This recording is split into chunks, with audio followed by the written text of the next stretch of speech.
Two doors down. It's about time. Let's talk about Countdown.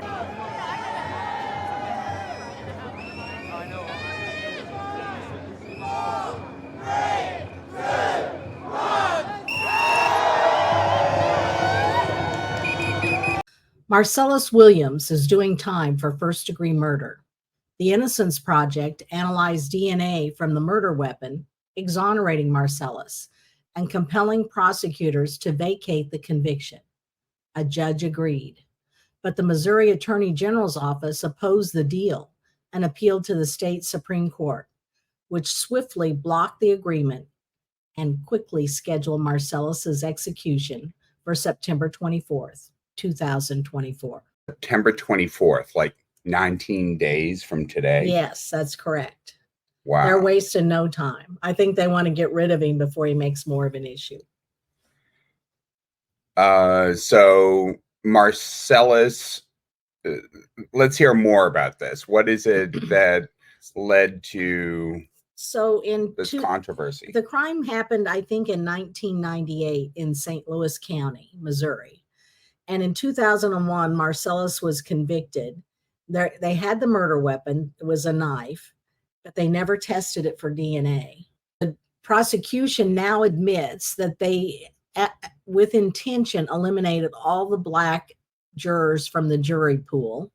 Marcellus is black, and the woman that was killed was a white woman, and she was a reporter for a news station or a newspaper there, so she was somewhat well known.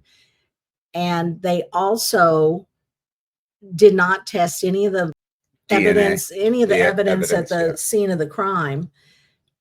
And they just kind of railroaded him and threw him in prison for this crime, where if they had dug a little deeper, they might have, it could have come out differently if they'd allowed some black jurors on the trial, if they'd have tested some of the equipment, if they'd listened to his and verified his alibi of where he was at the time of the murder. I think, it's a political year. Elections are coming up, and the Attorney General is running for congressman or senator or something higher than Attorney General. And I think this is all just a ploy to show that he's tough on crime and help to get him elected to a higher office. So politics is involved in this. I get it. And, the DNA evidence, it sounds like it exonerated Marcellus, but I sort of understand that maybe this just needs to be looked at a little bit further, and maybe not send him to the electric chair or however they're going to execute him in 19 days. And let's, push the pause button on that at least. I would think so. And revisit. Pause the execution till they resolve all these unknowns from this case. I don't think we should, well, personally, I don't think we should ever execute anyone, but we certainly shouldn't execute anyone that has a questionable cloud hanging over their head. Interesting. So Marcellus's situation, because Marcellus is due to be executed in 19 days, then that really forces his situation to qualify as a countdown. Yes, a countdown of the ultimate, I think. Right. So 19 days. He has 19 days left to count these very specific increments of time. And you've already experienced that with one of your friends from prison who has also been executed already. This was some years ago. That's right. And executions are traumatic for family members. Right. So there's a lot more to unpack about Marcellus's story, but ultimately there's something that we can do, you and I can do, and our listeners can do. And what is that? There are several petitions out there asking for a stay of the execution till they resolve all these issues. And we'll put a link to those in our show notes, and hopefully we'll get this podcast out in time that maybe it can make a difference. Right. So that's kind of pushing us to publish this as soon as possible. So another we're probably going to do that. Another countdown. That's right. All right. So countdowns. Interesting things about countdowns. Countdowns establish tempo. And we've already sort of explained that. Yeah. But yes, Gets and everybody in sync. they're increments of time that is rhythmic and sort of a heartbeat. It lets people know. So if you're doing a countdown before a liftoff of a spacecraft and everybody in the whole world is listening to the countdown and it's 10, 9, 8, 7, as you go through that, when you get to 1, 3, 2, 1, it's There's that excitement built up and everybody's in unison and they're all like, ta-da! that increment that's directly after the 1 is the liftoff. And that helps everybody to understand exactly when whatever the event is that you're looking at is going to take place.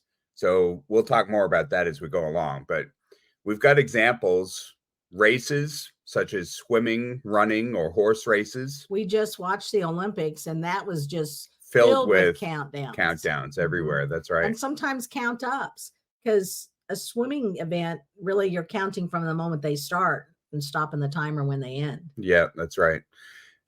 Executions we just talked about for a moment. Events requiring synchronizations, like military flyovers. Like the military flyovers at the game. When we lived in Kansas City and we go to the Chiefs game, they'd have the stealth bombers fly over. Yeah. Recently, we went to a Nats baseball game here in DC. Yeah. And they had the Marine helicopters fly over. And I Coast Guard. Yeah. Oh, Coast Guard. That's right. Yeah. Coast Guard helicopters flew over right at the end of the national anthem. So, that had to be a synchronized event in order for all of us as baseball fans in the stands to enjoy the flyover at just the right time. Everybody had to be synchronized. And that all comes down to a countdown. Yeah. Yeah. And those helicopters were really extra cool because they could fly so low. The stealth bombers, they can't fly low, but. Yep.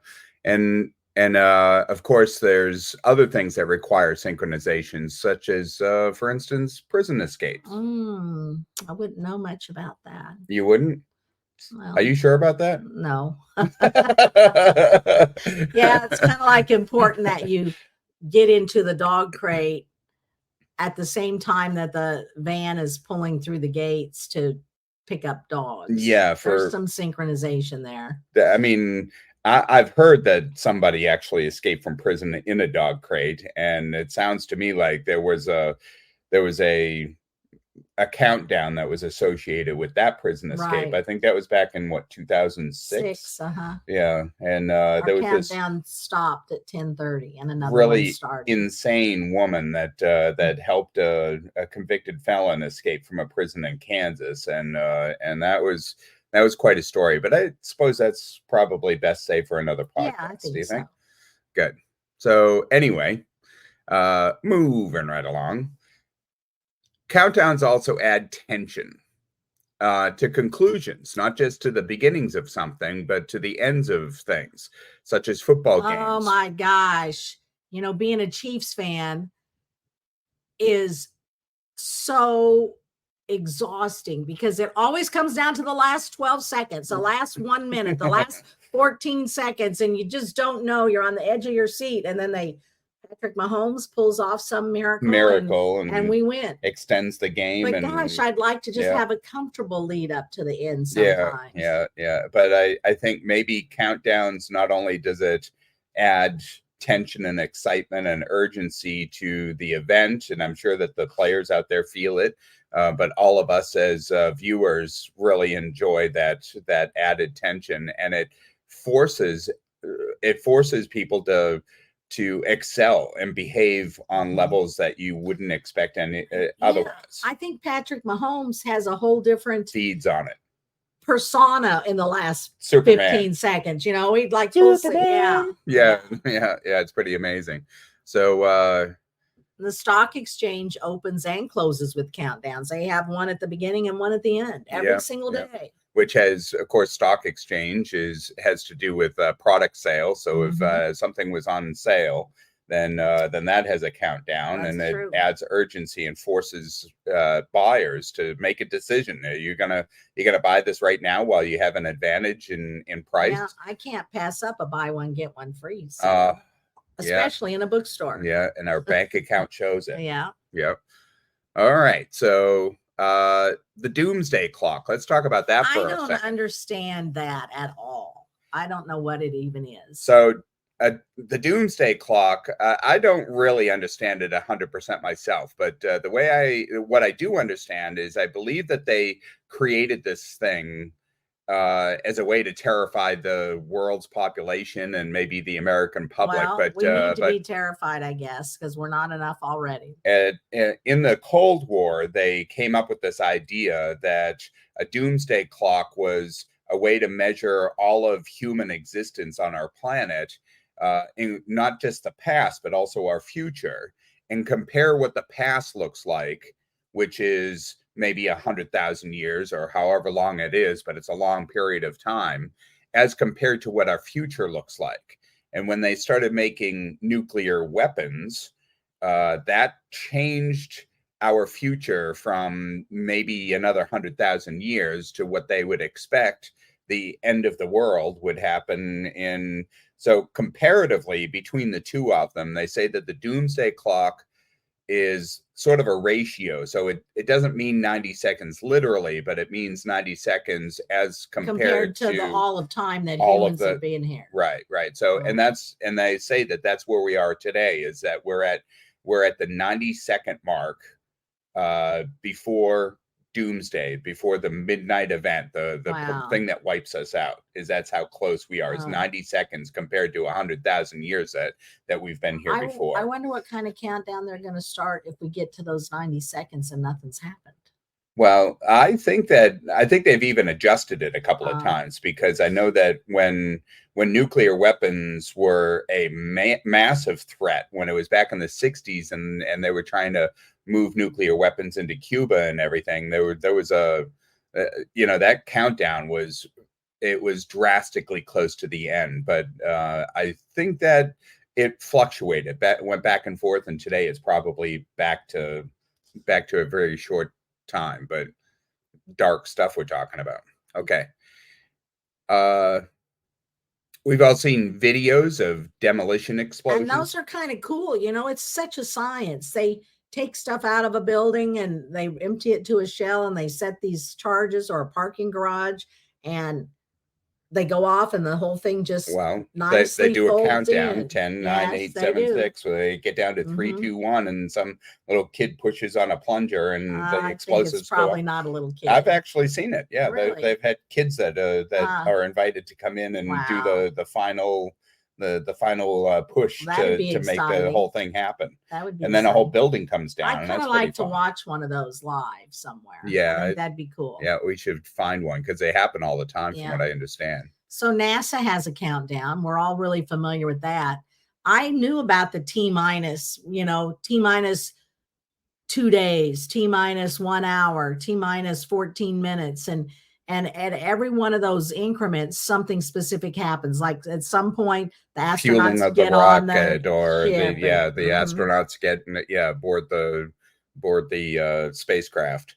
Yeah, all of those things are all true, and I think it's interesting because T-minus is time minus, and so that's all of to the liftoff. All of the time increments before the liftoff is T-minus, and then everything T plus is every time increment after the liftoff. So T plus 6 minutes is when the spacecraft has been in the air for 6 minutes. Do they keep counting all the way until it lands when it comes back? I would assume that they do. Yes. Interesting. Sort of makes sense. I wonder what the T stands for. Time. Oh. Time minus and time plus. Oh, that makes perfect sense. So, Chris, we drove to see the total eclipse. We drove to Ohio, about 6 hours from where we live here in DC. And on our way home, we were driving and saw an exit off the interstate for the Flight 93 memorial. And everyone knows, I think, that Flight 93 was downed in a field in Pennsylvania on 9/11 as it was on its way to wreak havoc in Washington, D.C. So actually, for these people on that day, the countdown began the moment the passengers boarded the plane, but they didn't even know they were in the middle of a countdown. The countdown would be revealed to them when they received cell phone calls from their loved ones on the ground. And the amazing thing about that particular countdown, I think, is once they knew they had this countdown, once they knew they were doomed, there was no coming out of this, it just freed them from all their inhibitions Inhibitions, yeah. and just gave them license to be superhumans. Right. And they, the phone calls that they got from the ground from their loved ones was to inform them that other planes had already hit the World Trade Center. You and I have been to the World Trade Center too. So we've been to that memorial as well. And it was powerful, absolutely powerful. But there were a number of different things about the Flight 93 memorial in Pennsylvania that we went to that day, the same day as the eclipse. And there were some amazing things. So I liked when we first drove onto the site, which is just a large open field out in the countryside, that they had erected this tall monument that was filled with these giant wind chimes, and they sort of howled and made a strange eerie sound. There was one wind chime for every passenger and crew member on board the plane, right, or something like that. And then they a matter of fact, they have a website where people can go, and we'll put that in the show notes as well. We'll put a link to that where you can listen to those chimes live.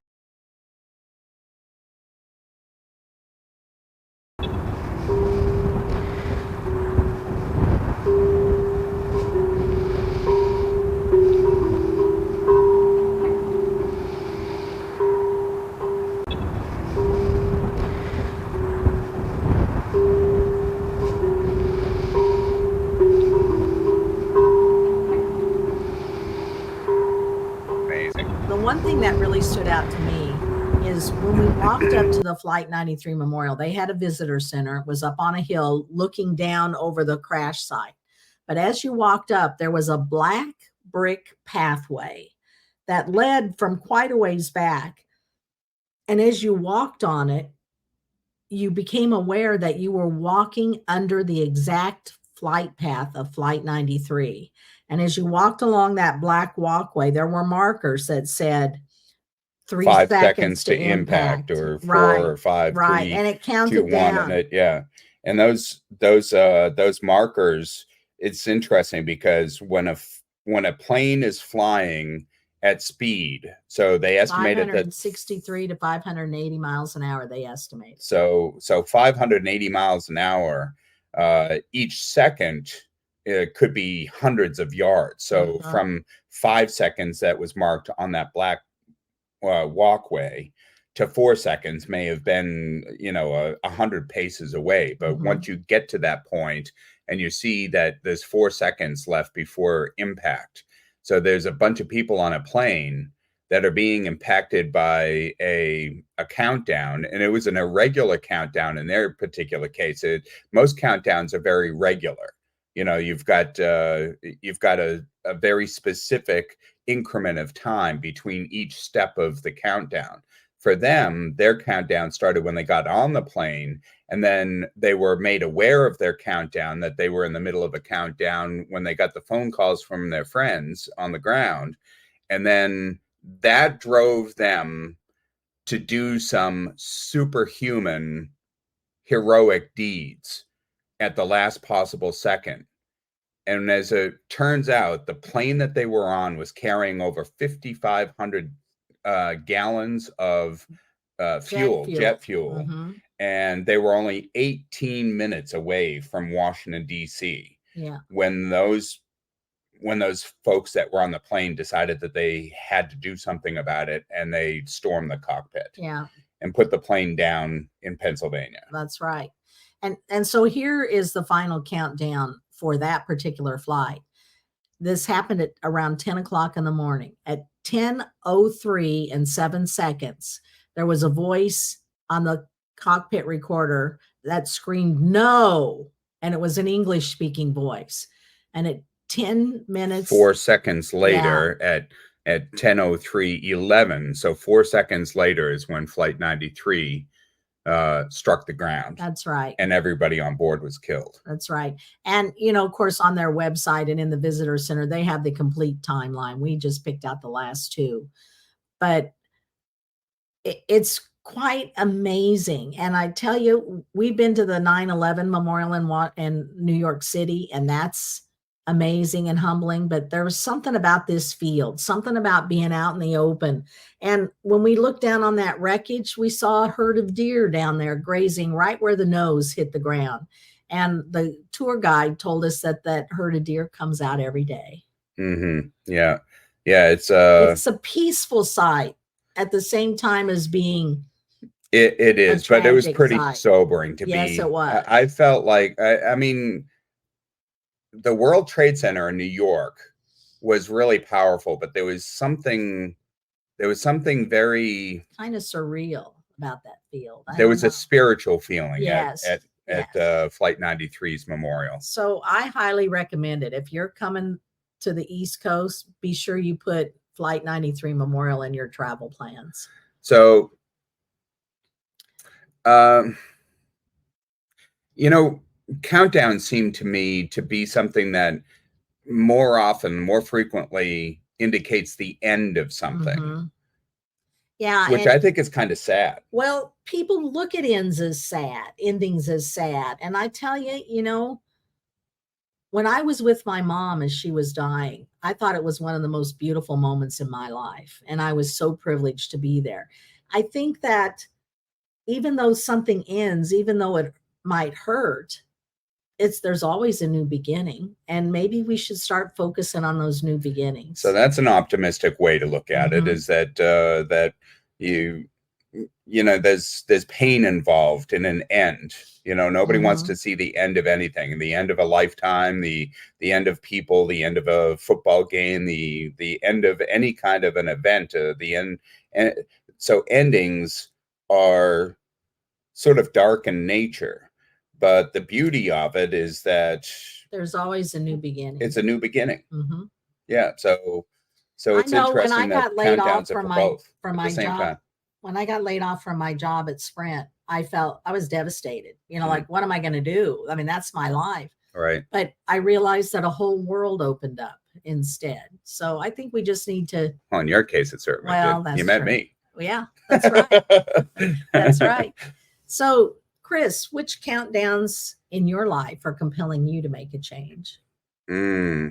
Interesting. So I'm no spring chicken anymore. At 58 years old, it's strange because when I was 20, or when I was 9, I felt like time was something that I had an abundance of, that I had a whole lifetime ahead of me, and it was really easy to just trade seconds or weeks or years. They were not very significant at the time. Yeah, you felt like you had an endless amount of them. You could just throw away time, and back then it didn't seem like any big deal. But now, as I'm approaching the end of my life and the waning years, it's becoming more and more and more crisis. It's more Flight 93-ish, that I feel like I'm compelled to use every precious second in a way that's really going to make a difference in the world. And superficial seconds and minutes and money and everything else in the world becomes really sort of unimportant. Well, that sounds like a good thing. Well, it does in some ways. Like, for instance, I think it's important for me to realize that if I'm going to stretch my time out as far as possible, I need to do something different about my eating habits. You know, so I've got to change me. And the more that the clock ticks and the countdown continues, the more urgent it seems that I have to do something different with myself. So what's the difference between urgent and important? So urgent is the house is on fire and you have to put the fire out. Yeah, you have to address it immediately right now, because if you don't address what's urgent, there won't be anything left for you to worry about in the long run. So urgencies kind of derail us. they distract us. Let's put it that way. Us. Yeah. Okay, So that's a good word. that's an urgent situation. But in the house burning analogy, if you were to compare what is important, important is something that is proactive. And for instance, if you were going to build a house and you paid for engineering and you took the time and you invested the money and you did what you had to do, then you might come up with what's important is a sprinkler system. You put it in a sprinkler system in your house, and then you're preventing all of those urgent situations that happen later. Yeah. I think in my case, in my life, of course, I'm older than you, but I feel like I have so many projects and so many ideas, and I'm in love with them all. And I've got to work really fast because I'm running out of time. Yeah. Aren't we all? Yes, that's true. So we would like to hear from our listeners what their thoughts are on countdowns and what their own countdown stories are. So we've created a dedicated hashtag, 2 Doors Countdown. And we'd like for you to post on your social media using that dedicated hashtag, which we'll also put in the show notes. And so we can strike up a conversation about countdowns. So one more time, let's just say that again. So it's hashtag the number 2, our name, Dorrs, DORRS, and the word countdown. So hashtag 2 Doors Countdown. Right. And we'll join you on your conversations. So subscribe now to our YouTube channel to be notified when our next episode, Borrowed Time, is released. Borrowed Time. That's going to be a powerful one. So, Chris, now we're getting to the point in our podcast that really is the mission of this podcast, and that's our felony murder segment. So why don't you explain to our listeners, what is felony murder? It's a loophole. A loophole. Well, that's pretty simple. Yeah, well, it's not as simple as it sounds. But it is a loophole. And if you think about it, I mean, what do you think of a loophole? Do you think a loophole usually means you're going to get away with something that you shouldn't get away with? Right. So if everybody is regulated by a law or some principle, some idea, if everybody is regulated by that idea and somebody finds a loophole to that regulation, then they're taking advantage that the rest of the people are not getting the same advantage. That's a loophole. And generally speaking, it's a negative thing. Yeah. And so is felony murder. It's one of these things where basically we're regulated by a law that talks about murder, just regular first-degree murder. Which they have to prove intent or malice. They have to, for first-degree murder, they have to show that you intended to kill someone. But felony murder, felony murder, nobody has to even commit a murder. Right. You can just be smoking a cigarette in the area of somebody else, and if you happen to be associated in any way, shape, or form, however superficially or unintentional, and if somebody else commits a murder, then you're guilty of it just by being in the vicinity. And that I think that's horribly wrong. Well, I mean, if you're going to go to prison for what you're guilty of. So if you killed someone, you should go to prison for murder. If you stole a car, you should go to prison for stealing a car. If you robbed a bank, you should go to prison for robbing a bank. But I don't think you should go to prison for first-degree murder when you stole a car. When you stole a car and a friend of yours killed somebody. Right. Which gets us to John Maynard. That's right. So this podcast is inspired by John Maynard, who escaped prison for the last time on August 25th, 2024. John was in prison for felony murder for a murder that was committed during a hijacking. He did not have a gun. He didn't even know that his defendant had a gun with him. And John Maynard is the man I fell in love with and helped escape from prison in February 2006. And just a couple of days before John died, Chris and I talked to him on the phone. And he was really excited about this podcast. And he was going to call us on Monday night to be recorded so that we could have his voice here on our podcast talking about felony murder. And unfortunately, Sunday morning, he was found unresponsive in his prison cell. So we missed the opportunity to have John on our podcast. So we're going to continue to remember him in these felony murder segments. And each week we'll talk about something different about felony murder. We'll bring you a true story or a statistic and just educate people on what felony murder is. You know, I got to tell you, Toby, I'm no bleeding heart. I don't sympathize with people in general. I feel like most of our laws are reasonable, rational conclusions to lawmakers' decisions in the past. That's how I feel. But felony murdered John Maynard. That's true. It did. The concept of felony murder, because of the way that it's there was employed, it put away a 17-year-old kid that didn't have a gun. I read all of his court transcripts. The court and the prosecutors and the investigators and everybody knew that John Maynard did not have a gun.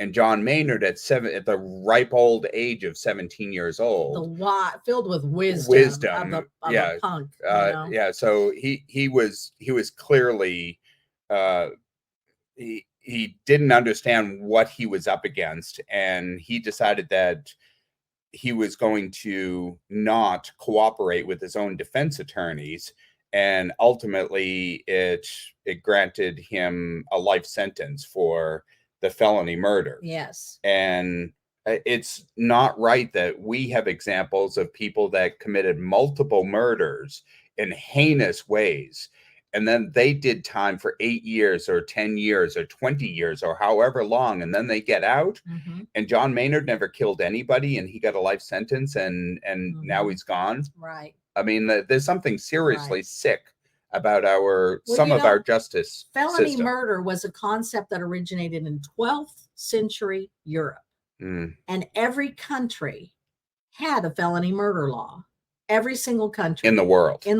Yeah. And it made sense back then because it was hard to prove who committed a crime. You had to have a witness, and there weren't as many people around. Today we have DNA, we have CCTV cameras, we have Ring doorbell cameras. You're going to get caught. Whatever you do, somebody's going to have it on a camera somewhere. There's going to be DNA left, and they can prove who did it. Felony murder has been abolished in every other country but the United States and Australia. So there's only two countries left. And the other countries that abolished it did so because they believed it was inhumane. It's a human rights violation is what it is. That's right.